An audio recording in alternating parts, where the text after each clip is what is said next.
Welcome to Pindar Poetry. We hope you learned something new. Start by making sure your consoles, profiles, and controllers are ready. You need the primary profile signed in, Warzone updated, and the second controller paired. Once done, launch Call of Duty Warzone on the console hosting the session. Make sure the game reaches the main menu. Invite or have the second player press the assigned button to join. This attaches the second controller to a profile. Doing this now prevents account or matchmaking blockers later. Once both controllers are recognized, choose a mode that supports split screen, typically Battle Royale or Plunder.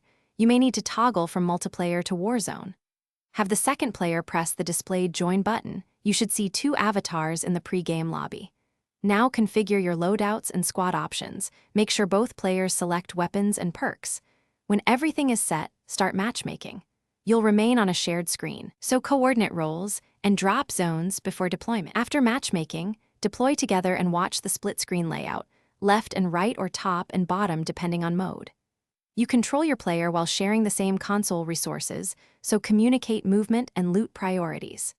If the second player drops, immediately pause and have them sign back in or repair the controller.